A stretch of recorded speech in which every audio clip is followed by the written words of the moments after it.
Muy buenas a todos y hoy tenemos el placer de hablar con Víctor Cuadrado, que fue profesor mío de secundaria y que a día de hoy pues, está trabajando en la universidad y también se dedica a una parte de investigación. Para que te conozcamos un poquito mejor, Víctor, cuéntanos un poquito de quién eres y a qué te estás dedicando actualmente. Hola, buenas tardes. Bueno, en primer lugar, agradecer la invitación.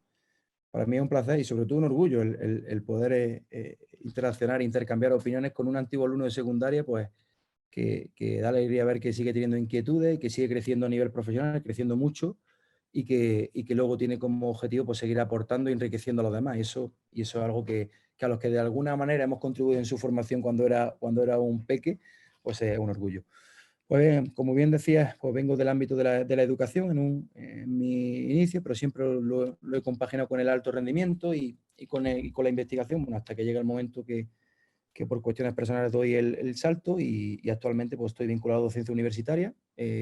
Trabajo en la Universidad Autónoma de Madrid, soy profesor ayudante doctor, imparto asignaturas vinculadas a la condición física y salud en el área de la educación primaria y las asignaturas de entrenamiento, evaluación del rendimiento en el grado de Ciencias del Deporte, y además coordino el máster oficial que tenemos en Ciencias de la Actividad Física y el Deporte, y además pues estoy muy involucrado en diferentes proyectos, tanto de salud, de rendimiento, y bueno, y también hacemos labores de asesoramiento, algún deportista, alguna federación, siempre en el ámbito de la fuerza, alto rendimiento en general y la fuerza en particular.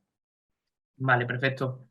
Como quiero que sea también un podcast, que al final pues, que la gente lo entienda, que sea así también algo ameno, tampoco muy serio. Es decir, ¿qué te parece si empezamos con qué errores crees que has cometido a lo largo de tu carrera y de lo que más has aprendido? Pues los principales errores en un principio fue el no tener presente el dicho de solo sé que no sé nada. Es decir, el decir, tengo una titulación académica y creo que en deporte soy lo más. Y entonces ese error nos ha llevado, y a mí en particular, ese error de concepto a cometer, valga la redundancia, mucho error en el ámbito práctico, a creer que lo que estaba haciendo era lo más y que no me estaba equivocando, ¿no? Y luego cuando te va creciendo la inquietud y escuchas a otros profesionales en diferentes foros, te das cuenta, oye, que me falta mucho por saber. Entonces, actualmente eso ya ha cambiado, es decir, actualmente aunque sea profesor universitario e imparta formaciones, siempre que puedo voy a formaciones de gente que es más buena que yo, inclusive gente que a priori puedes parecer que no está en tu nivel curricular, pero te aporta mucho y aprendes, ¿no? Y el principal error ha sido el creer que ya lo sabía todo y el prescribir muchas veces y no replantearme si lo que yo había prescrito, que al final estamos para prescribir de algún modo movimiento, ¿no? Pues que eso estaba solucionando la circunstancia. Eso creo que para mí ha sido lo principal. Vale. Para quien tampoco lo conozca, es decir, seguramente suelen los trabajos del perfil de fuerza-velocidad, de la curva, etcétera. Y Víctor es uno de los investigadores que investiga con Jiménez Reyes, que pues, al final son de los máximos pioneros junto a JB Mori. Entonces, si puedes decir algún error que hayas cometido a nivel de investigación y cómo vive la investigación desde dentro, es decir, cómo se vive desde dentro de esa investigación. A ver, la investigación como tal, a ver, nuestra filosofía de trabajo siempre ha sido una investigación por y para la aplicación, porque es cierto que veníamos de una corriente donde no teníamos término medio, o éramos muy, muy, muy empíricos de experiencia en el campo, o éramos muy, muy, muy de laboratorio, ¿no?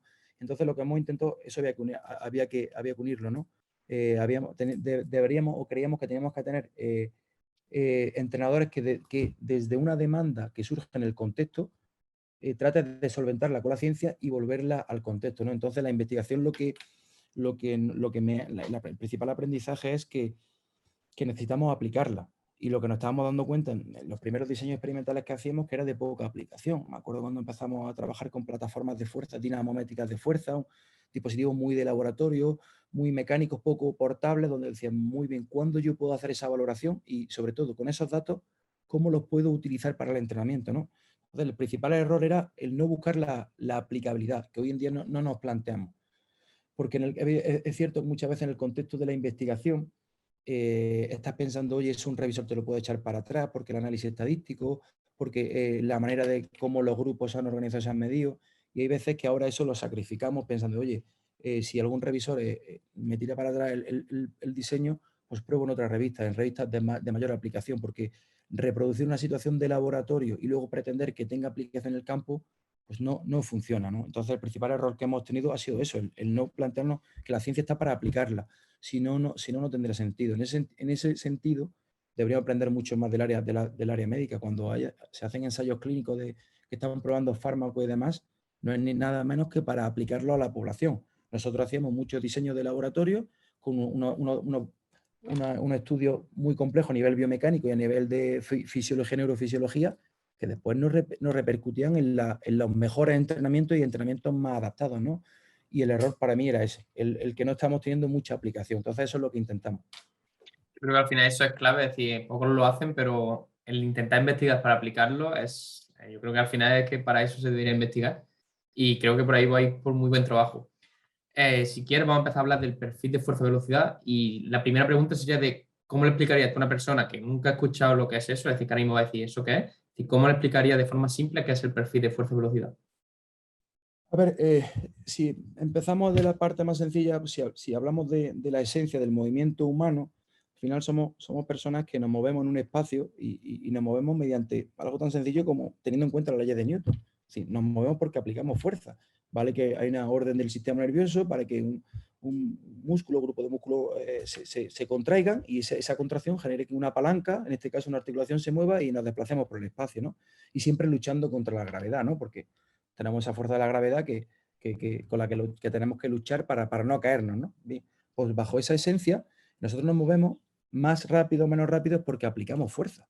Y esa aplicación de fuerza, ese empuje que hacemos contra el suelo, bien sea para abajo o para hacia adelante o para arriba, eso requiere de un tiempo determinado, ¿no? Entonces, al final, esa aplicación de fuerza a una velocidad determinada hay que medirla de alguna manera. ¿Cómo estoy aplicando la fuerza para desplazarme, ¿no? Entonces, el perfil realmente lo que está reflejando a través del salto o a través del sprint es cómo el sujeto está aplicando la fuerza para generar ese movimiento, cómo la intensidad necesaria para tú avanzar, para tú despegarte del suelo, para tú acelerar, cómo la estoy produciendo en ese espacio, es decir, en un tiempo determinado, a una velocidad determinada. Es decir, realmente estamos estudiando el movimiento. Muchas veces, cuando hablamos de la fuerza, en general, y la medíamos, cuando simplemente hacíamos valoraciones dinámicas, pero básicas. Es decir, hablábamos de la RM, fuerza, estamos viendo que la capacidad que tengo de mover una carga una sola vez. Pero eso no representa el cómo me estoy moviendo por el espacio, porque al final nosotros, bien sea en nuestro día a día o en un gesto deportivo, lo que nos estamos es moviendo. Y muchas veces lo que no tenemos es tiempo para movernos, tenemos el menos tiempo posible. Entonces, ese perfil, de algún modo, te está representando cómo ese sujeto se mueve o es capaz de moverse ante esas acciones que son intensas o de las cuales no tienen que ser rápidas. Porque todos, para movernos, tenemos que empujar y tenemos que aplicar fuerza en un tiempo determinado a una velocidad determinada. Entonces, el perfil fuerza-velocidad está reflejando esas dos variables, cómo se está aplicando la fuerza en un contexto de velocidad determinado, a más baja o a más alta velocidad en función de las necesidades, para desplazarme andando a hacer la compra o para llegar lo antes posible a un sitio para golpear un balón, por ejemplo. Pues en cualquiera de esas acciones estamos aplicando fuerza en el tiempo y a una velocidad. Entonces, tratamos el perfil de estar representando cómo cualquier persona hace eso. Ya estoy un poco introduciendo cómo el perfil puede tener una cabida en todos los ámbitos, en el ámbito de la población de salud pública, en el ámbito de salud deportiva o en el ámbito del rendimiento. Vale, al final, sí, por resumir, es decir, sería al final con el perfil de fuerza-velocidad podemos ver cuánta fuerza aplica y en cuánto tiempo, por así decirlo, ¿no? De forma sencilla. Sí, bueno, más que cuánto tiempo es a la velocidad. Es decir, ¿qué capacidad tiene ese sujeto de aplicar fuerza a altas y a bajas velocidades, a diferentes velocidades? Sería que al fin de cuentas es el aplicar fuerza muy rápido, pues es lo mismo que aplicar más fuerza o la misma fuerza en menos tiempo o más fuerza en menos tiempo. Es decir, sí, al final, si hablamos en biomecánica, la curva fuerza-tiempo, fuerza-velocidad van de la mano, con lo cual conocer el perfil, de algún modo sabes cómo aplica la fuerza a determinadas velocidades y por tanto el tiempo cobra protagonismo, que luego podríamos hacer alusión al tiempo, ¿no? Vale. Si te parece, decir, para que la gente lo entienda, aunque no lo esté viendo Sí, directamente, es decir, si se imaginan directamente por lo típico de gráfica, ¿vale? Donde hay dos palitos. eh, sí. la parte izquierda de ese perfil, ¿a qué correspondería? Es decir, normalmente se miden dos o tres partes de ese perfil, es decir, ¿cómo correspondería más o menos? A ver, si nosotros pensamos en el perfil, pensamos en esa gráfica que decimos y hablamos en el eje X, bueno, hablamos en eje vertical y eje horizontal. Pues en el eje vertical normalmente se suele representar la fuerza y en el eje horizontal la velocidad, ¿no? Y luego, bueno, pues normalmente el perfil, lo que la gente ve a nivel visual, ve una línea, bueno, mejor dicho, dos líneas. Una línea que de algún modo conecta los ejes, que pues, bueno, lo que se está representando es ante diferentes cargas, es decir, qué relación entre la fuerza y la velocidad. Ve una primera línea y después verá una segunda línea que puede estar superpuesta o no. Y dice, bueno, ¿qué nos está reflejando el perfil? Nos está reflejando una de esas líneas, dice cómo esa persona actualmente está aplicando la fuerza, y otra línea, la que se superpone o no, puede estar así o así, está diciendo cómo debería. Porque el perfil, para hacerlo hay que meter una serie de datos de longitud de pierna y demás, que lo que está es individualizando, es decir, para una persona en concreto, es decir, esta persona así es como está y así es como estaría. Y entre el cómo está y el cómo estaría hay una diferencia, un tanto por ciento. Es decir, bueno, pues tiene un 30% de desequilibrio. Desequilibrio se entiende pues porque no estás en la mejor, en la mejor relación Espectacular. fuerza-velocidad que tú tendrías que tener, ¿no? Entonces, bueno, pues entre el cómo está y el cómo debería, pues en esa diferencia pues está la clave del entrenamiento. Es decir, bueno, entonces yo con esto, ¿qué hago? Pues mira, para acercarte al cómo deberías estar, porque el cómo debería es el valor óptimo de cada persona, es la referencia, sería como tu mejor estado, ¿no? Pues ya esto por lo menos te permite saber hacia dónde tienes que orientar tu entrenamiento para dar tus mejores resultados, tu mejor capacidad de aplicar fuerza, porque cuanto más óptimo está ese perfil, cuanto más superpuesta está en esa línea, significa que mejor aplicamos la fuerza. Y eso tiene implicaciones a grandes rasgos desde muchos puntos de vista. Ya no solo es, si hablamos del perfil del salto, que voy a saltar más, sino que además seguramente a nivel lesional pues tendremos una mejor predisposición a recuperarme, a prevenir lesiones. Es decir, el que yo no esté aplicando la fuerza como debería tiene una implicación en el movimiento. Es decir, si hacemos un símil con la mecánica, por ejemplo, si hablamos de un coche, o si un coche, por muy potente que sea, por muy deportivo que sea, no tiene un buen ajuste en cuanto a temas de amortiguadores y demás, pues sí, el coche sigue siendo igual de bueno, pero seguramente a la larga puede tener algún tipo de avería porque no le funcionan bien los amortiguadores, porque no tiene equilibrio en la rueda, al final tiene unas consecuencias, se le gastan los neumáticos, el coche no es igual de estable, igual el coche es el mismo, pero le faltan ajustes, ¿no? Por al tener un perfil óptimo, al final lo que te permite es que tu movimiento de algún modo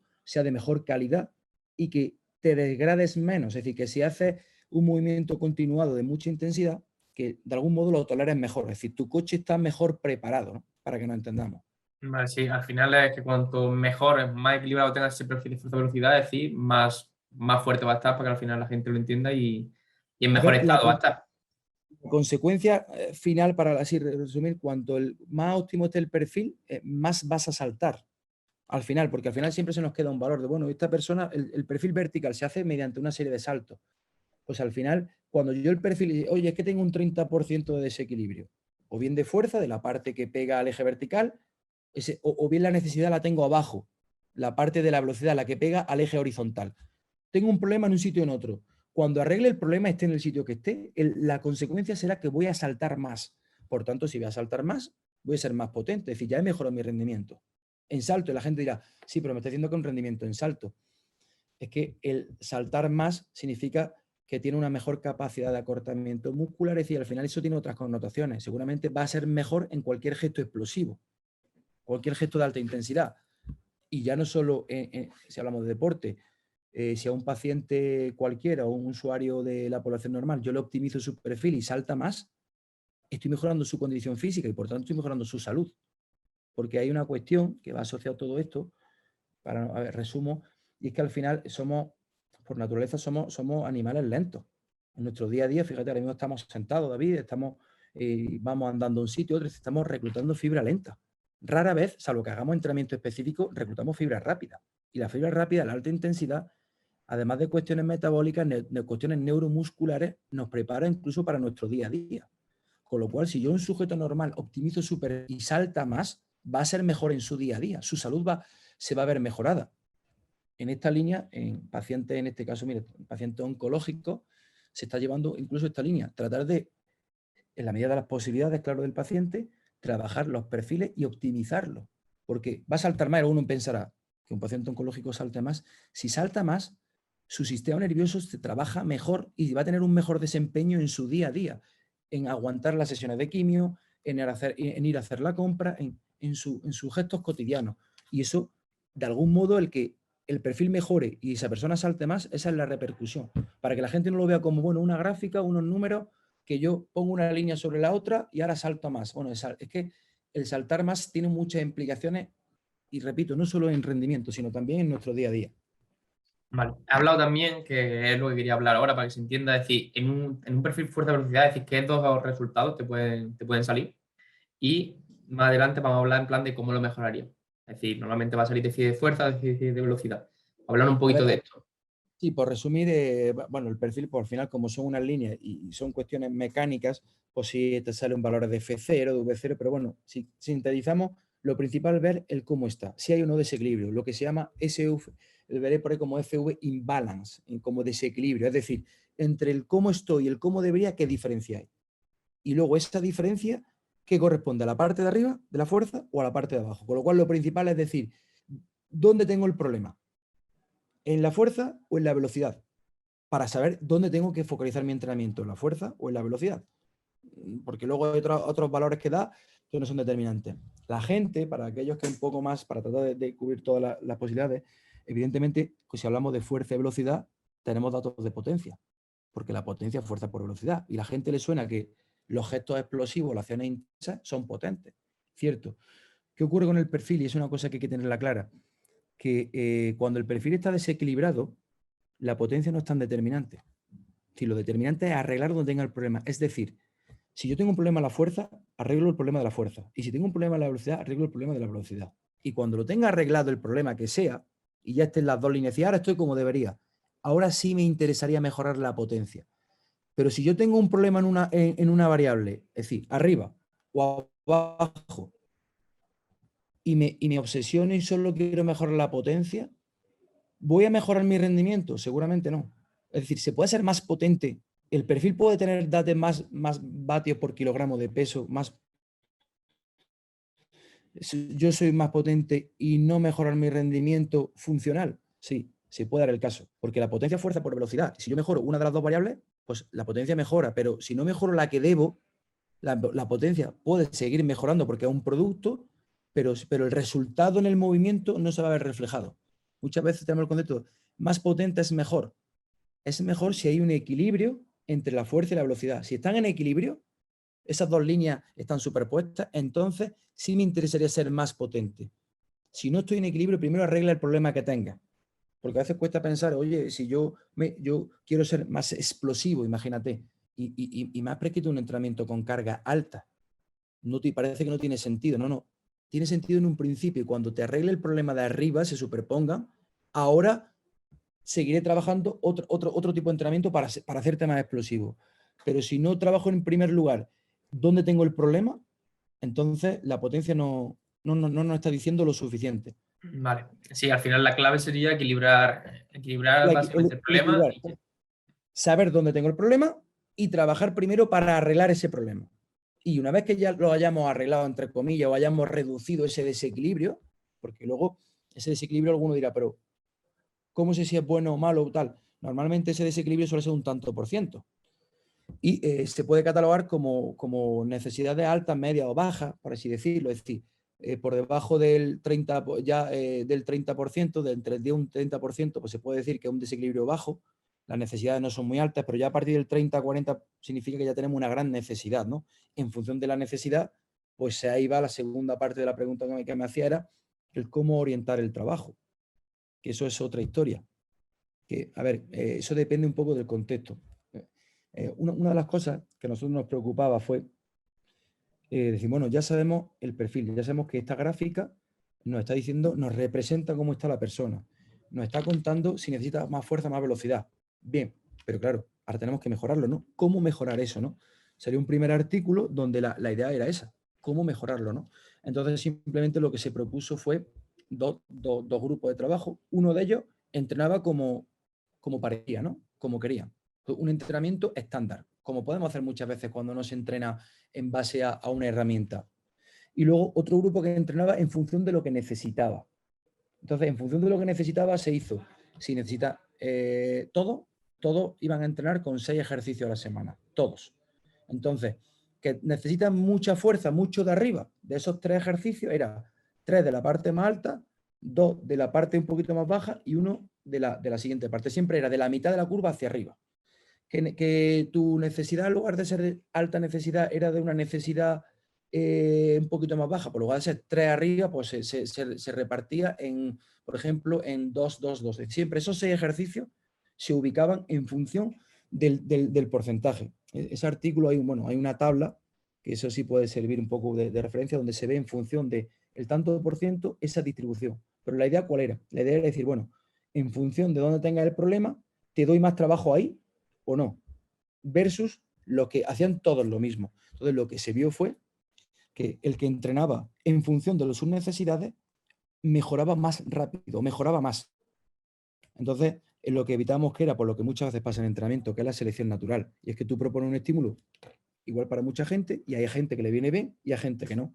Con esto lo que demostramos era que si ese estímulo se acerca a la necesidad de ese sujeto, es decir, a dónde tiene la necesidad de fuerza o de velocidad, ese sujeto, la tendencia es que mejora. Ese fue un primer trabajo. Pero luego había otro segundo trabajo y dijimos, vale, muy bien, pero mejora, pero ¿cuánto tiempo necesitamos para mejorar? Entonces, lo que se vio es que cuanto más desequilibrio tiene, es cuanto mayor ese tanto por ciento del cómo está el cómo debería, más tiempo necesitas para... Y alguno dirá, bueno, y a mí el tiempo me puede no ser determinante, porque tengo todo el tiempo del mundo, pero claro, hay gente que no tiene tanto tiempo. Me explico, hay contextos deportivos donde dice, oye, tú me estás diciendo que como tengo un desequilibrio de un 50%, necesito en torno a unas 16 semanas. Claro, te dice que 16 semanas son casi 4 meses. En cualquier deporte de competición regular, 4 meses, si tú me estás diciendo que en 4, hasta que no pasen 4 meses no hago esto, pues cuidado, mal vamos. No significa que en esos 4 meses el sujeto no vaya a rendir, que la gente con esto a veces no lo interpreta, sí va a rendir, pero no está rendiendo como deberías. Es decir, es ese coche que sigue siendo rápido y explosivo, pero alguna de sus partes, pues al no estar equilibrado, está sufriendo. Es decir, te estás dejando, por así decirlo, rendimiento por el camino. Esa sería un poco la idea. Y al dejarte rendimiento por el camino, a largo plazo igual puedes tener algún tipo de daño, ¿no? Entonces, eso es la decisión que te puede llegar a cualquier entrenador, a cualquier monitor o que lo quiera utilizar. Dice, oye, si tengo una necesidad de arreglar esto pronto, si sé por estos trabajos que han publicado que si tengo un gran desequilibrio necesito más tiempo, pues al plantearme si el trabajo de fuerza, en lugar de hacerlo una vez a la semana, pues igual lo tengo que hacer 2 o 3 veces, porque necesito acortar ese tiempo. Bueno, lo que te ayuda un poco es a gestionar tus decisiones. Cuando hacemos ciclos de entrenamiento, ¿por qué el ciclo va a durar 2 semanas? ¿Por qué 3? ¿Por qué tal? No. Debería durar en función de tus necesidades. Entonces no tengo que planificar con etapas cerradas. Hasta aquí fuerza máxima o lo que sea. No. Es que esta persona tiene el problema aquí arriba y hasta que no se lo arregle no trabajo otra cosa. Y si ese problema es de un porcentaje alto, necesita más que otro compañero, otra persona, que ese problema sea de un porcentaje más bajo. Entonces, ahí está esa individualización del entrenamiento. Igual esta persona necesita 3 sesiones semanales y esta otra necesita una. Para llegar a un mismo fin, que las líneas estén superpuestas. Así de manera muy, muy resumida. Vale, sí, más o menos creo que ha quedado clara. Y de forma en plan para que la gente se haga una idea, o decir, al final tenga algo, cierto ejemplo, es decir, por ejemplo, en la parte de arriba, es decir, qué ejercicio, por ejemplo, Sí. destinaría o con cargas la parte de la mitad y la parte de abajo, para que la gente al final diga, vale, pues ya por lo menos sé lo que es. En ese trabajo, otro de los objetivos, y además lo enlazo con lo que decíamos al principio, era el de aplicación. Es decir, oye, esto está muy bien, pero tenemos que buscar ejercicios de fácil conocimiento por todo el mundo y ejercicios donde el material sea sencillo. Entonces, si se ve en el artículo, que son ejercicios muy básicos. que no es tanto el ejercicio, sino más la carga. La carga. Es decir, sentadilla completa, un trabajo de prensa o un trabajo de peso muerto, ejercicio conocido. ¿Qué ocurre? Que lo que cambia es la carga. Evidentemente, si yo utilizo, y porque la idea era poder utilizar la mayoría de los ejercicios en todas las necesidades. Es decir, ¿para qué? Por si tengo un grupo de personas, igual no dispongo de tanto material, pero si yo a lo mejor a todos le puedo hacer una sentadilla, a todos. Lo que pasa es que la carga va a ser diferente en función de la necesidad. Sentadilla completa. Si el sujeto tiene el problema arriba, muy arriba, y tiene un desequilibrio grande de fuerza, pues evidentemente prescribir con una carga alta. En el trabajo habla una prescripción en base a la RM. Bueno, se puede prescribir en base a la RM, se puede prescribir en base a repeticiones en reserva, se puede prescribir en base a velocidad de ejecución, sí, pero la clave es alta carga. Normalmente ese trabajo habla de pocas series, pocas repeticiones. Ejemplo, 4 series de 6 repeticiones. ¿Por qué series con repeticiones tan bajas? Porque son cargas altas, porque el punto de partida es carga alta y porque lo que se pretende es que esa carga alta, que es una cosa que nunca se debe olvidar, se mueva a la máxima velocidad posible. Y alguno me dirá, pero si la carga es muy alta, ¿cómo que a la máxima velocidad? No. La idea sería a la máxima intencionalidad, que lo mueva lo más rápido posible, porque lo que estamos trabajando es una cuestión neural y lo que queremos es reclutar esa fibra rápida que no está trabajando, que es la que, entre otras cosas, me está haciendo que ante una carga alta yo no tengo una buena predisposición. Con lo cual, serían, por eso se prescribe poco volumen. Sería intensidad alta con poco volumen. Por ejemplo, tengo un desequilibrio de un 50% de fuerza. Pues 4 series de 6 repeticiones del 85% hacia arriba. Quien dice 85%, dices dejándote 2 repeticiones en reserva o dices con una velocidad de ejecución que la última repetición acabe a, no sé, 0,4, no sé, en función de cada uno del conocimiento que tenga. Pero la idea sea esa. Una intensidad alta o muy alta. Imagínate que ahora vamos un poco hacia abajo. En lugar de tener un desequilibrio de un 50, tengo un desequilibrio de un 30. Pues igual, en lugar de trabajar un porcentaje de un 80-85, pues igual me veo un porcentaje de un 60%. Que imagínate que dices, no, pues ahora tengo un problema en la parte de abajo. Al contrario, de velocidad. ¿Qué ocurre? Que si el problema lo tengo de velocidad, la necesidad que tengo es de mover mi propio peso corporal lo más rápido posible. Lo más rápido posible. Y hay personas, que esto es una cosa que es un matiz que es importante, para los cuales su propio peso corporal es mucho. Es decir, si una persona, imaginaros, volvamos a la gráfica, tiene el problema aquí abajo, tiene una necesidad de velocidad, ¿por qué salta poco? En el salto, en el perfil ha salido que salta poco y sale que tiene una necesidad de velocidad. Eso lo que me está diciendo es que tu propio peso para ti es mucho y no lo puedes mover muy rápido. Entonces, ¿qué pasa? Que no tendría sentido hacer una sentadilla con peso, si ya tu propio peso es mucho para ti.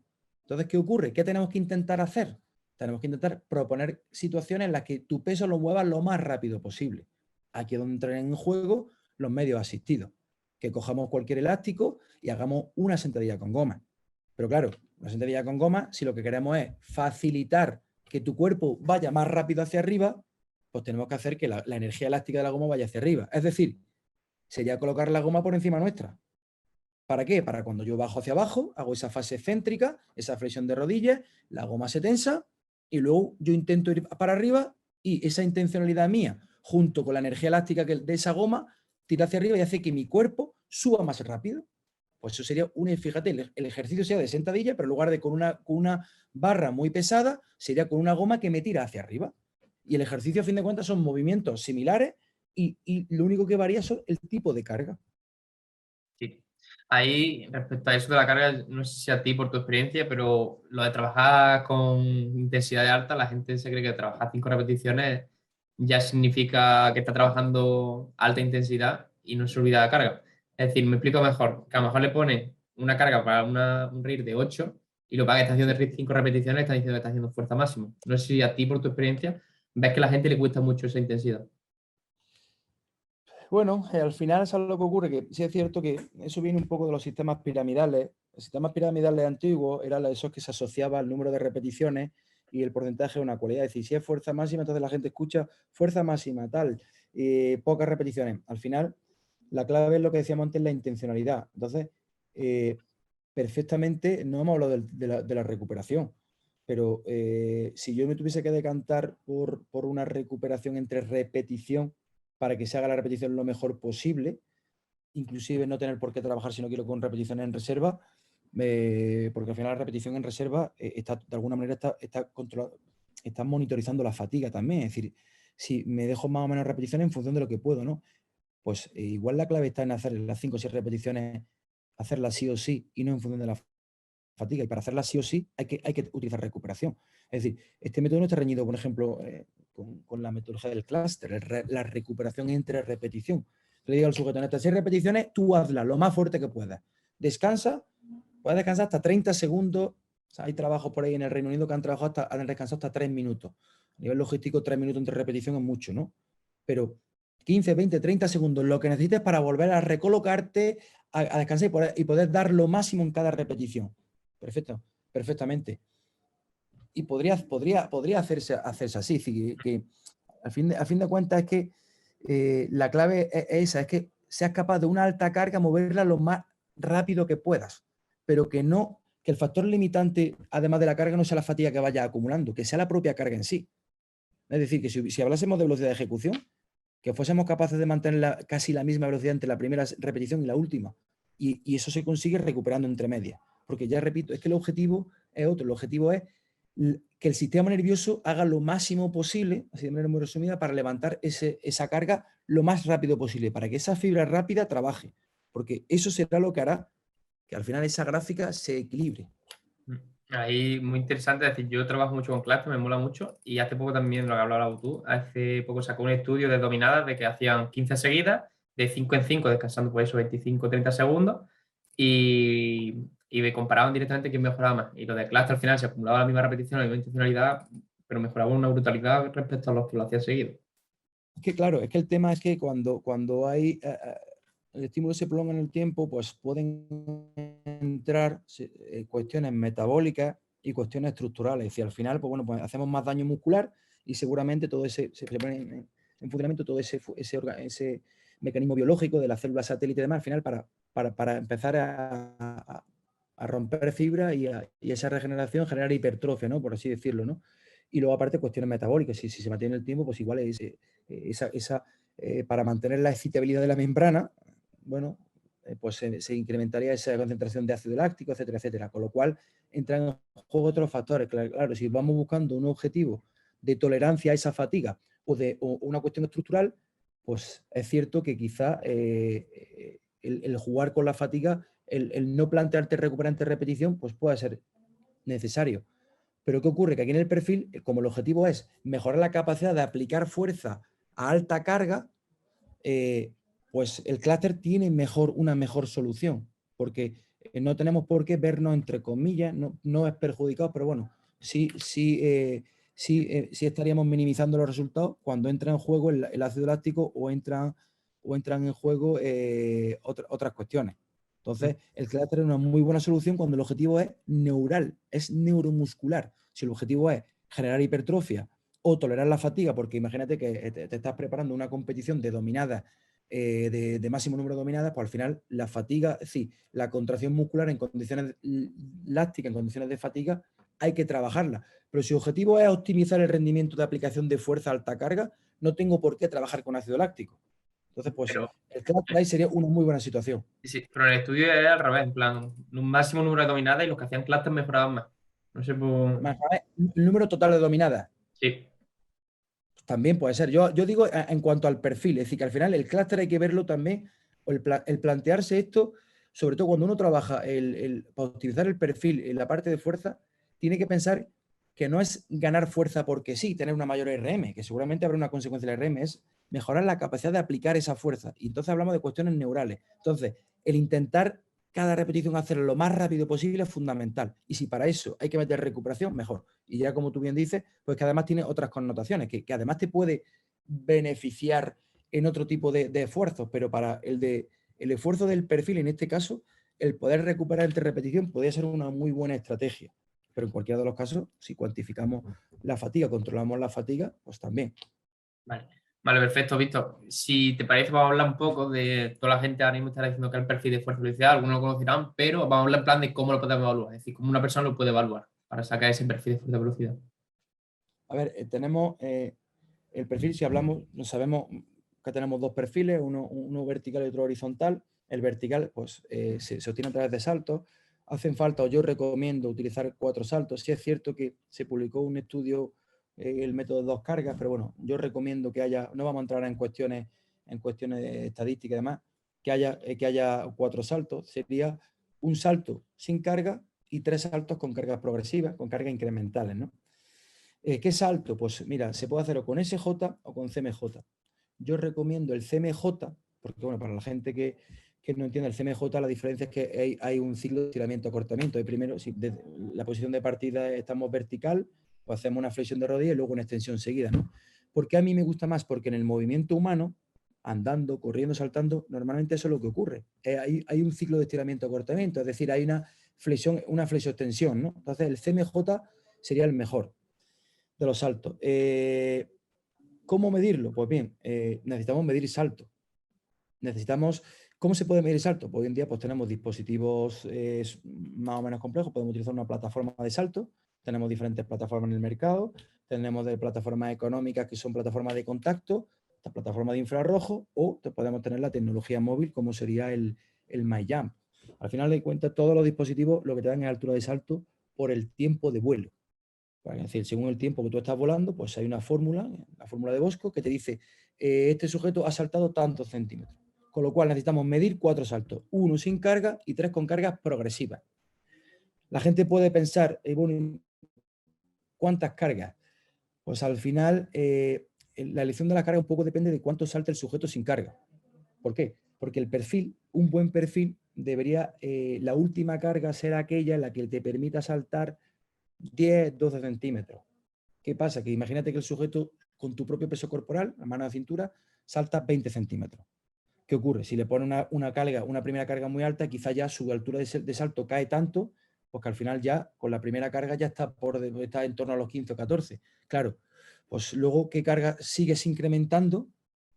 Que sea válida, ¿no?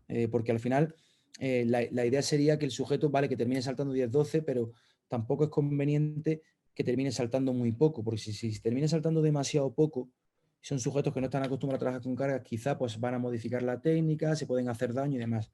Entonces, nosotros a veces protocolariamente, si tenemos que buscar una reglita, pues decir, venga, pues salto sin carga, con 10 kilos, con 20 kilos, con 30 kilos. A lo mejor, pero luego, que te he dicho con 30, pues dice, no, puede ser 30. No puedo hacer subida de 10 en 10, porque necesito hacer subida de 5 en 5. O en mi caso, una vez que he hecho con niños, he tenido que subir de 3 en 3 kilos. Depende de cuánto salte sin carga. Entonces, no se puede dar un valor de referencia en plan cerrado, porque depende de cuánto salte el sujeto.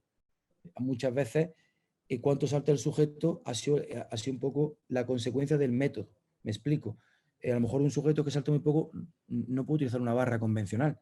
O una barra convencional, por poco que pese, igual pesa 8 kilos. Igual es mucho. Igual he tenido que utilizar las barras que se utilizan a veces en body pump. Son barras que son huecas, que podemos poner discos de kilo 25, 2 kilos y medio, ese tipo de discos de colores, porque ese sujeto o ese niño hay que subir de muy poco en muy poco. O utilizar un chaleco lastrado, que el sujeto sigue teniendo las manos a la cintura y el chaleco, como lleva diferentes compartimentos, pues igual, bueno, pues le pongo un saquito de arena por delante y otro por detrás, que están medios que son de 1 kilo, entonces simplemente hago un incremento de 2 en 2 kilos.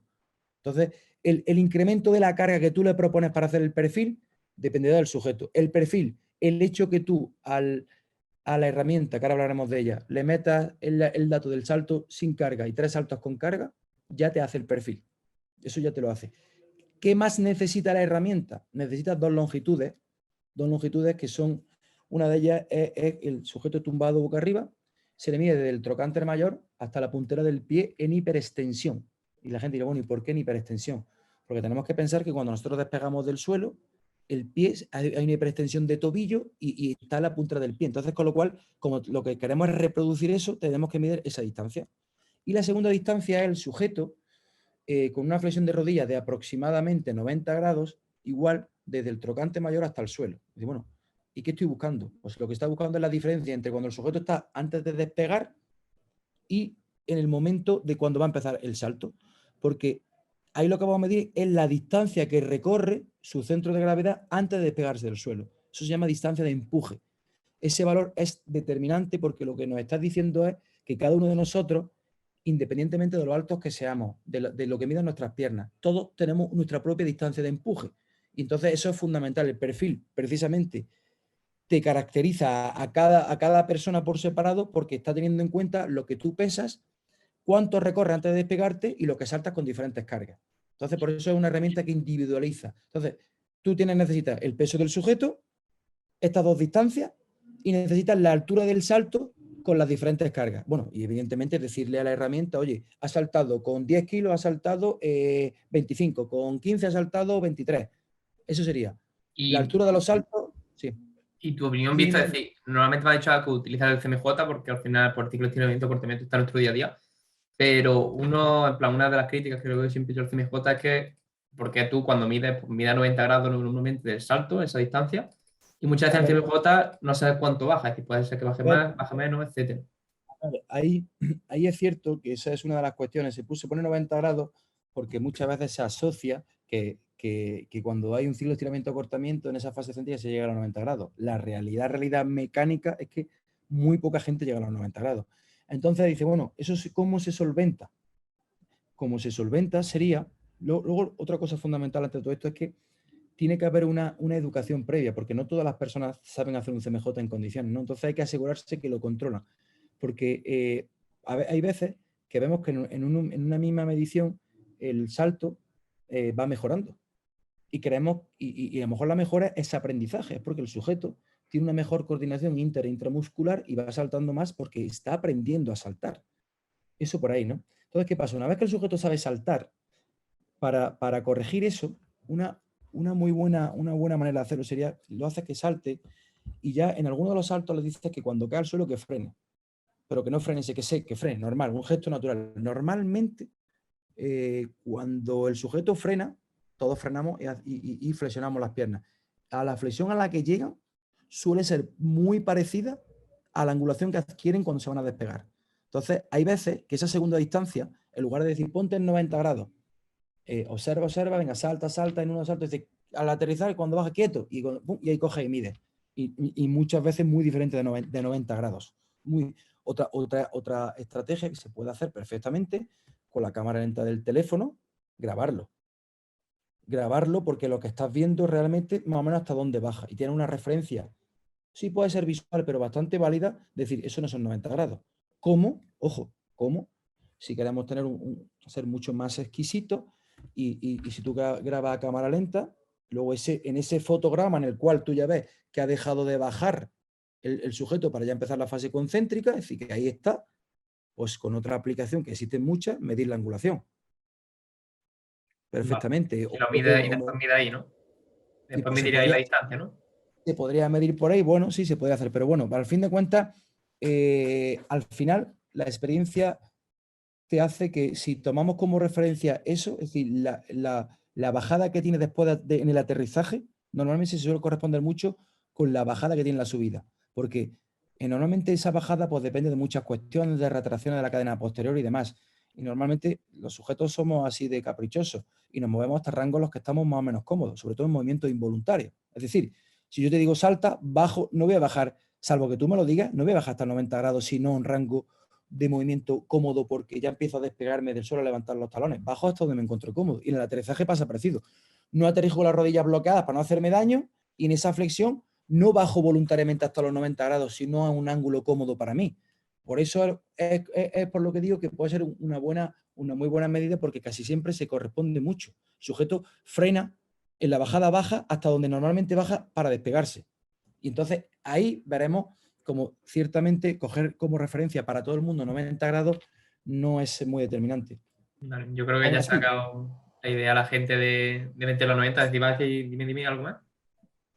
que, a ver, otra solución sería el utilizar el SJ, pero estaríamos en la misma. Que claro, el SJ no hay un contramovimiento previo. Pero claro, ¿dónde le dice al sujeto quédate quieto ahí y despega? Estamos en la misma. tienes que determinar cuál es el ángulo y encima hacer lo que baje hasta ahí. A ver, ¿es cómodo y no es cómodo? Normalmente, una vez que determinas cuál es el ángulo, normalmente solemos tener cualquier tipo de dispositivo, una pica o algo con 1 metro, para ver decir, oye, pues esta persona, su punto está a los, no sé, imagínate, a los 55 centímetros. Entonces le coloca el palo y le dice, baja, baja, baja, baja, y cuando llega a los 55 centímetros dice, quieto, quédate quieto y salta. ¿Qué pasa? Que eso hacerlo una y otra vez, y cuando el sujeto esté, imagínate, con 40 kilos aquí, decirle, baja, baja, baja, espérate, sube un poco, baja tal, al final se hace poco operativo. Parece que es un poco más exacto, sí, pero es menos operativo, y cuando hablamos de medir muchos sujetos y hablamos con una carga alta, y aparte, por lo que hemos comentado antes, la propia esencia, que un CMJ se adecua más al movimiento humano. Vale. Pues si te parece bien, me has hablado un poco de lo que es el perfil fuerza vertical, y tú al final pues le estás dando mucha caña al tema del perfil fuerza horizontal y que seguramente mucha gente no conozca. Explícanos un poquito qué sería el perfil fuerza horizontal. A ver, el perfil fuerza horizontal, al final lo que está dando es, nos está representando de algún modo qué hacemos contra el suelo en este caso, para acelerar. Porque una cosa que es importante es que normalmente cuando hablamos de velocidad tenemos varias fases. Tenemos una fase acelerativa, una fase de máxima velocidad y una fase de mantenimiento, ¿no? Pues el perfil fuerza-velocidad horizontal lo que nos está representando principalmente, tal cual lo estamos midiendo actualmente, porque se mide sobre 30 metros, es la fase acelerativa. ¿Por qué la fase acelerativa? Porque en muchas acciones de índole deportivo y no tan deportivo, casi todas son, o muchas son acelerativas. ¿Qué significa? Que salvo la velocidad pura, o un velocista de 100 metros, 200 metros, que pasan por esos 30 metros y siguen aplicando fuerza, casi todas las acciones son acelerativas. Es decir, llega a los 30 metros, 30, 40 metros, y a partir de ahí pasa algo. Ese algo es frenar, cambiar de dirección y a otro sitio, con lo cual cobra protagonismo. No se puede decir, este deporte hace muchas acciones de velocidad, no, hace muchas acciones acelerativas, ¿no? Entonces, lo que está diciendo el perfil es, ¿qué hago en el suelo para llegar allí? Me explico. Tengo dos sujetos que recorren 30 segundos en 3:20. Diríamos, son iguales, llegan a la vez al mismo sitio, pero la cuestión es, ¿han hecho lo mismo en el suelo para llegar a la vez al mismo sitio? Y posiblemente no. Ahí está la clave. Porque igual uno ha llegado porque al principio ha aplicado mucha fuerza, y una vez que ya va lanzado, la fuerza la ha aplicado de manera diferente y necesita mejorar a partir del método 20, y quizá otro todo lo contrario. Al principio al principio lo ha hecho muy mal, pero luego ha ido progresivamente, una vez que ya va lanzado a inercia, ha ido aplicando mejor la fuerza. ¿A dónde nos lleva esto? Que son dos sujetos que han recorrido la misma distancia en el mismo tiempo, pero si hubiese que decir, trabajarle algo que necesiten, tienen necesidades completamente diferentes. Con lo cual esto lo que nos permite es individualizar el entrenamiento en base a lo que han hecho y en base a lo que necesitan. Aparte, esto tiene otra connotación fundamental, y es que ya se ha visto, hemos visto en diferentes trabajos, que de todas las variables que te da el perfil horizontal, hay una de ellas que es la F0, que es la máxima fuerza teórica que el sistema, cuando digo sistema digo el sujeto, luchando con la gravedad e intentando desplazarse hacia adelante, la fuerza que se está produciendo, ese valor es determinante en cómo están trabajando la musculatura propulsora, cadena posterior, principalmente hablo de isquiotibiales y glúteos. Hemos visto que cuando ese valor baja de manera considerable, tanto cuando le baja a una persona en base a sí mismo, comparándose con sí mismo, o en base a un grupo de sujetos de la misma especialidad. Imagínate, pues ese valor, tenemos un grupo de deportistas que tiene una F0 de 7, de media, todo el grupo, y hay uno en un momento determinado, o desde el principio, que tiene 5. Pues si que ese sujeto se haya alejado de la media, o que se haya alejado de sus valores de referencia, significa que la musculatura propulsora está trabajando peor, aplicando peor la fuerza. Y se ha visto que eso tiene una relación directa con la rotura de isquiotibiales. Entonces, cuando hablamos de en ese screening de factores que intervienen en una lesión de isquiotibiales, uno de ellos fundamentales es la bajada de la aplicación de fuerza. Aplica peor la fuerza. Puede ser por fatiga o por poca condición física. Con lo cual, el que tú tengas un perfil, además de ayudarte a cómo entrenar, para seguir mejorando, porque si no, la gran pregunta es decir, bueno, un velocista, ¿cómo? Imagínate que cogemos y decimos, bueno, este velocista hemos medido tiempos parciales en 30 metros, tal, y hemos visto que, o creemos que tiene un problema en la aceleración. Acelera mal. ¿Cómo mejoramos la aceleración? Pues siempre la gente se plantea, bueno, pues para mejorar la aceleración no íbamos a la receta, hay que utilizar arrastres, paracaídas, diferentes medios de entrenamiento. Vale, pero dentro de toda la aceleración, ese medio, ¿para qué? Para trabajar un componente o trabajar otro componente. Entonces, lo que nos permitía era individualizar. Y si además ves que el valor del F0 está alarmantemente bajo en base a una medición previa o en base a un contexto fútbol, pues nosotros publicamos un artículo donde dábamos valores de referencia de estas F0 de muchos deportes, para que uno diga, bueno, 7, ¿está bien o está mal? Bueno, pues que tengamos valores de referencia. Entonces te puede ayudar, además de decir, este sujeto tiene que mejorar la aceleración, además de, oye, le ha caído la F0, está en riesgo de tener una lesión, porque los diferentes trabajos, de hecho se ha publicado hace poco otro, pero ya veníamos viéndolo antes, era que cuando algún sujeto tenía una recidiva de isquios, o bien se rompía, en algún momento de todo ese periodo la F0 le había caído, o antes, o durante, o después le había caído. Con lo cual, además de que tengamos problemas en la colocación de la cadera, que hubiese acortamiento muscular, que hubiese algún tipo de descompensación, problemas en la pisada, es decir, los diferentes factores que pueden intervenir, uno de ellos determinante era que el empuje contra el suelo para propulsarme y avanzar no era de la mejor manera posible. Y eso, tan complejo, pues tener un valor de referencia, pues que podemos decir, oye, pues eso está bien o está mal, ¿no? Eso es a todas las cuestiones, a todo lo que nos puede ayudar ese perfil horizontal. Pero luego hay otra cosa fundamental, y es, si volvemos al ámbito de la salud, al final lo bueno del perfil es que el perfil lo que se mide es una aceleración. Es decir, que tiene un deportista, pues esos 30 metros los va a hacer más rápido y va a tener un mayor pico de velocidad. Que tengo un abuelito que le digo, recorra usted desde aquí hasta aquí lo más rápido que pueda. Igual va andando. Y claro, va a tardar mucho más y su pico de velocidad va a ser mucho más lento. Pero ese señor, para recorrer 30 metros, ha tenido que hacer fuerza en el suelo. Con lo cual, de alguna manera, estamos registrando valores mecánicos. Es decir, sabemos lo que ha hecho ese señor para llegar allí. ¿Qué pasa? Que si yo le aplico un entrenamiento a ese señor adaptado a él y en base a sus posibilidades y le mejoro estas variables, ¿cuál va a ser la consecuencia? Que ese señor seguramente va a llegar, pasado un tiempo, después de un entrenamiento específico, va a llegar a ese sitio más rápido. Que una persona mayor llegue más rápido a un sitio, seguramente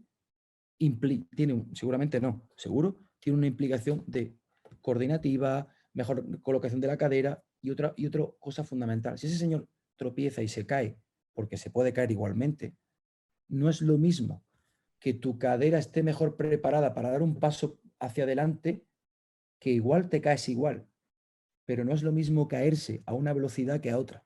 Y no es lo mismo que ese señor, como tiene una cadera, tiene una mejor aplicación de fuerza y tiene un mejor desplazamiento, el que coloque lo más rápido posible la cadera, no es lo mismo que se caiga a plomo y se dé con la cara en el suelo, a que ponga las manos. Vuelvo al sector de la automoción.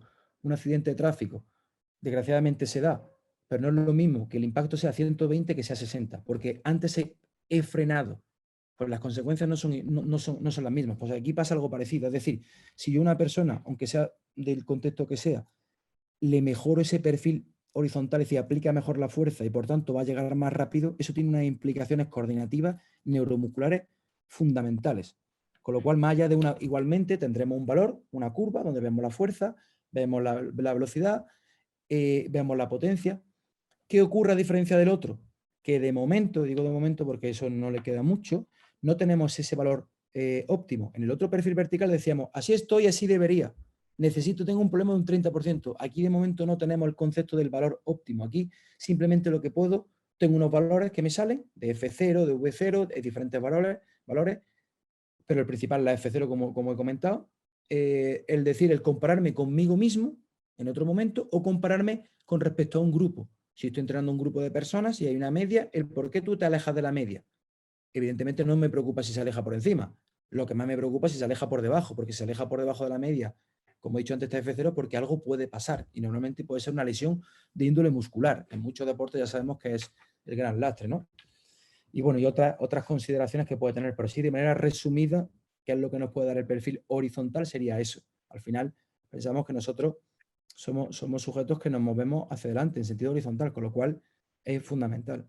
Y si uno me pregunta, los dos perfiles, que a veces alguno me pregunta, pues si tuviésemos que hablar de una carrera de velocidad, en los primeros metros hay un mayor componente horizontal, pero cuando pasan estos 30 metros, esa fase acelerativa donde ya el sujeto, en lugar de ir más inclinado, aplicando fuerza, generando impulso, generando inercia, ya tiende a la verticalidad, que va a esa fase de máxima velocidad, quizá aquí ya cobra más protagonismo las fuerzas verticales. Hay algo horizontal, pero cobra más protagonismo las fuerzas verticales junto con los parámetros de, bueno, de longitud, frecuencia y demás. Con lo cual, si tuviésemos que hablar de los velocistas puros o gente que recorre más de esos 30 metros, pues sería importantísimo trabajar los dos perfiles por separado.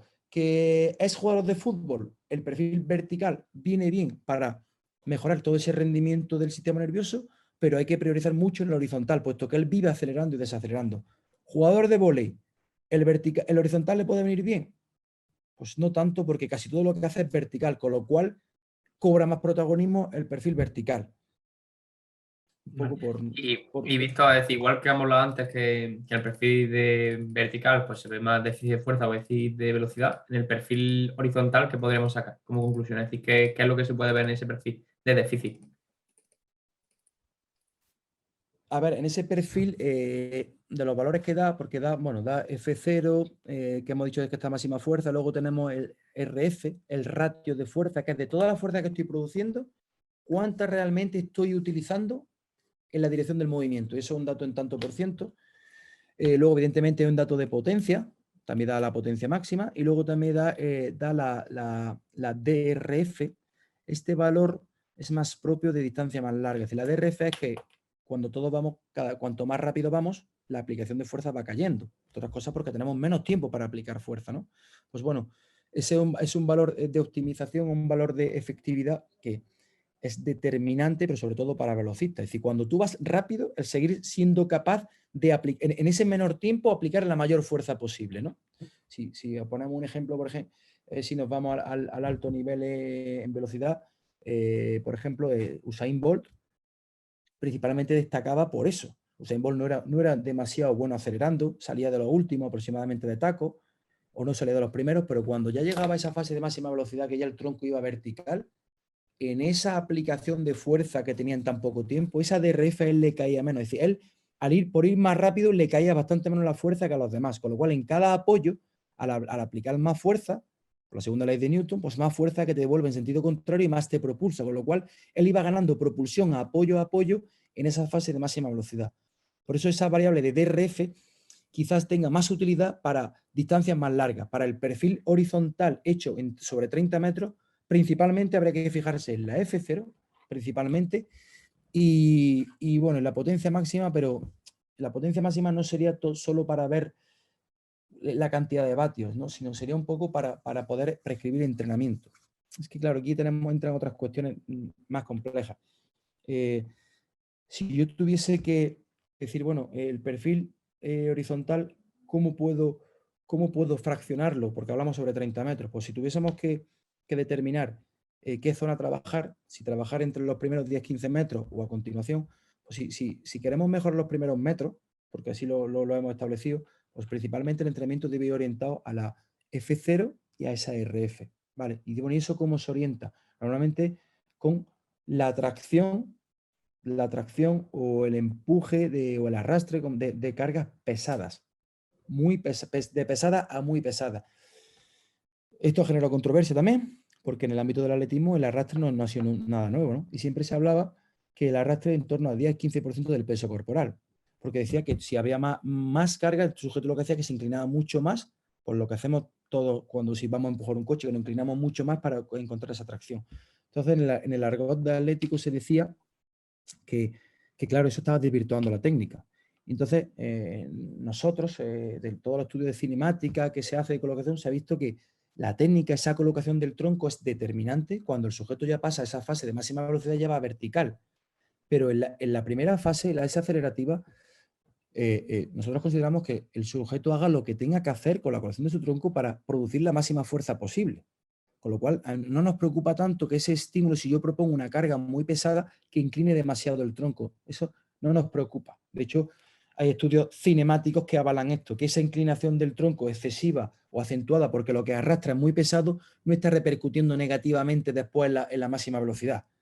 Que es lo porque hay gente que tiene cierta reticencia a la carga pesada por eso, ¿no? Entonces, si yo tengo que mejorar ese primer tramo, carga de pesada a muy pesada. ¿Qué sería carga pesada muy pesada? Pues te podría decir que del 65% de tu peso corporal en adelante. Hubo un trabajo donde se vio que cargas por encima del 80% ayudaban a mejorar ese F0. Es decir, si tú determinas que necesito mejorar en esos primeros 10 metros de acelerativo y esos primeros 10 metros se caracterizan desde el punto de vista mecánico por la F0 y por la RF, la mejor manera es empuje o arrastre de cosas muy pesadas. Llámese un arrastre, llámese correr una pendiente muy inclinada con peso, porque al final lo que te lleva es que a que en el suelo tienes que el pie está más tiempo y está intentando hacer mucha fuerza para avanzar, ya el medio lo adaptamos. Si decimos que no, que el problema lo tenemos en adelante, en la segunda fase de acelerativa, ahí cobra protagonismo la potencia. Por eso te decía antes que era un poco más complejo. Dice, bueno, ¿y qué tengo que intentar? Pues tengo que intentar proponer la carga que optimice la potencia. Claro, el perfil como tal, voy a hacer un dibujo, no sé si para un poco que nos orientemos. Al ser formato audio va a ser difícil que, que lo vean. Pero, Vale, bueno, pues pero hazlo, porque normalmente también va a ser para YouTube, entonces directamente lo puedes hacer y que cuando se suba a pues, YouTube lo vean. si nosotros vemos aquí, esto sería el perfil fuerza-velocidad, la relación fuerza-velocidad, y paralelamente tenemos aquí esta descripción de lo que sería la potencia. ¿Qué ocurre? Que si nosotros determinamos que tenemos que entrenar esa zona y esa zona mecánicamente se caracteriza por la potencia máxima, esa segunda fase de esos 30 metros, ¿qué pasa? Que aquí, este punto de potencia máxima lo alcanzamos a una determinada velocidad. Por tanto, tendríamos que ver qué carga es aquella la que me obliga a correr a esta velocidad. Eso se puede hacer, pues ¿cómo sería? Se suele determinar con cargas progresivas. Es decir, al sujeto se le van proponiendo diferentes pesos, es decir, hace arrastres, pues ahora con el 10, con el 10, con el 15, con el 20, diferentes arrastres y se mide la velocidad para ver qué arrastre es que cuando el sujeto va a tope alcanza esta velocidad, porque cuando alcanza esa velocidad está alcanzando ese valor de potencia. Eso sí lo queremos determinar de manera precisa, individual. Imagínate que alguno me diga, sí, pero yo no puedo estar haciendo un test incremental, no tengo manera de estar midiendo la velocidad en cada carga para saber cuál es la carga. Aproximadamente entre un 65-67% del peso corporal aproximadamente es la carga con la que se consigue la potencia máxima. Resumiendo, primera parte de la fase acelerativa, carga desde el 65 en adelante. Porque claro, no le va a poner sujeto directamente. Es que he leído un artículo de Jiménez Reyes que el 80%, no todos los sujetos pueden empezar con el 80%, pues podemos empezar progresivamente, pero que sepamos que la tendencia sea llegar a eso. Y si determino que necesito o que quiero trabajar la segunda fase, esa fase de la cual es más responsable la potencia, pues entonces ahí, al contrario, del 65 hacia abajo. Igualmente, igual no empiezo por el 65, empiezo del 40, 40 y tanto hasta llegar al 65. Si un poco queremos esa receta de carga en base al peso corporal para mejorar una zona de la aceleración del perfil u otra, ¿no? Así, de manera resumida. Y todo esto para mejorar el qué? La aceleración. Esos primeros 30 metros. Si luego hablásemos de otra distancia, pues ya entrarían las fuerzas verticales y entrarían este factor de eficiencia que te digo, la DRF. Pero bueno, la DRF tiene otros condicionantes. Y ya aquí aprovecho un matiz, un inciso, porque la gente piensa en medios horizontales y piensa arrastre y también piensa en paracaídas, porque es un medio horizontal. Pero claro, aquí ¿por qué hago el inciso? Porque el paracaídas, para que ofrezca resistencia, un paracaídas se infla cuando vamos a la máxima velocidad. Por tanto, cuando yo voy lo más rápido que puedo, se infla el paracaídas y me tira, ¿no? Claro, si ya voy a la máxima velocidad, ya se ha acabado la fase acelerativa. Por tanto, ese estímulo, para lo que me ayuda es para mejorar esa DRF que he dicho, que es más característica de la fase de máxima velocidad. Si yo quiero mejorar el perfil horizontal, es decir, la fase acelerativa, un paracaídas no sería un buen medio. Porque hay veces, y veo por ahí, gente que propone igualmente un arrastre o un paracaídas. El arrastre genera la resistencia al principio. tú vas luchando contra el arrastre y cuando ya disminuye, a medida que va generando inercia, disminuye el coeficiente de fricción, te supone menos y tú ya lo llevas mejor, pero la resistencia está al principio. Y el paracaídas, la resistencia está al final, cuando tú vas lo más rápido posible. Con lo cual, son medios horizontales, pero el objetivo a nivel mecánico es completamente diferente. Con lo cual, para aquellos que utilicen un paracaídas para mejorar la aceleración, que sepan que no es el mejor medio. ¿De acuerdo? Salvo que te aventures, lo quieras utilizar, no sé, si cuesta arriba. Pero ahora, si cuesta arriba eres capaz de generar la velocidad suficiente para inflar el paracaídas, ole tú. Pero no, a priori no es el mejor medio para mejorar el perfil horizontal. Lo digo un poco porque yo sé que esa receta a veces gusta. No Te iba digo a, que... te iba a preguntar mismo por eso, te iba a preguntar por tu opinión sobre el paracaídas, pero ya creo que lo has dicho, la has dejado clarita, así que de lujo. Creo que dan juego, creo que pueden ser necesarios, pero claro, pero lo que yo defiendo es que la gente conozca la mecánica, es decir, esa receta, ¿qué contribuye a nivel mecánico? Que sepamos que a nivel mecánico, en los términos en los que nos estamos moviendo del perfil horizontal, sería para ese DRF, esa capacidad de aplicar fuerza cuando voy rápido, para que nos entendamos. Con lo cual sería más útil para una persona que quiere mejorar la fase de máxima velocidad. Dice, oye, es que cuando voy rápido, mis pies son como mantequilla, no soy capaz de seguir empujando en el suelo. Bueno, pues para ese tipo de deportistas sería, ¿no? Para un mediofondista, por ejemplo.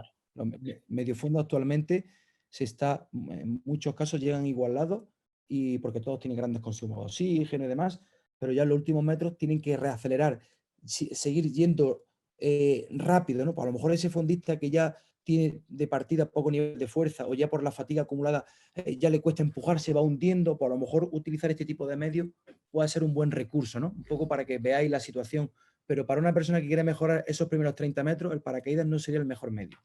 Vale, pues para ir terminando, Víctor, me gustaría terminar con una preguntita que es ¿con qué tres cosas de la entrevista o de este podcast te gustaría que una persona que escuche se quedase?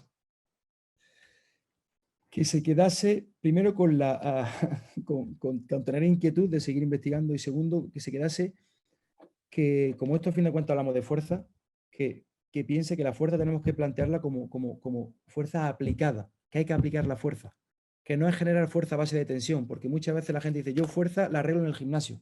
¿Cómo? Moviendo kilos, cada vez más kilos, tengo adaptación y levanto más kilos. No, piensa que no es tanto los kilos que muevas, es tanto la capacidad que tengas de aplicarlo y que tener esta perspectiva de estos perfiles, el cómo tu fuerza y tu velocidad se están produciendo, te ayuda a mejorar el rendimiento humano, movimiento humano. Es decir, ¿puedo ser más fuerte en el gimnasio y no ser más rápido? Seguro. Es decir, ¿puedo tener más fuerza y mayor déficit de fuerza? Sí. Es decir, puede ser que yo mueva más kilos que no lo estoy utilizando. Por tanto, al final, no estoy mejorando mi rendimiento. Si mi objetivo soy un levantador de peso, si levanto más kilos, sí. Pero si lo que quiero es utilizar esa fuerza para aplicarla para mi día a día, para mi deporte, no la estaría aplicando. Con lo cual me quedaría con eso, con pensar que la fuerza se aplica, se produce y se aplica. Si solo la produzco y me genera adaptaciones de que, oye, que muevo más kilos, vale, pero esos 10 kilos de más que mueves significa que tienes un mejor desempeño en el movimiento humano, en el que sea. Que nos planteemos eso. Vale. Y sobre todo la inquietud. Vale, perfecto, Víctor. Pues para ir terminando, directamente ya está, un placer. Quiero que diga un poquito de dónde te puede encontrar la gente, que seguro que le ha encantado la entrevista y pues dónde pueden tener contacto contigo y con esto pues estaría. Bueno, pues contacto conmigo pues a través de mi correo electrónico, el correo corporativo de la Universidad Autónoma, victor.com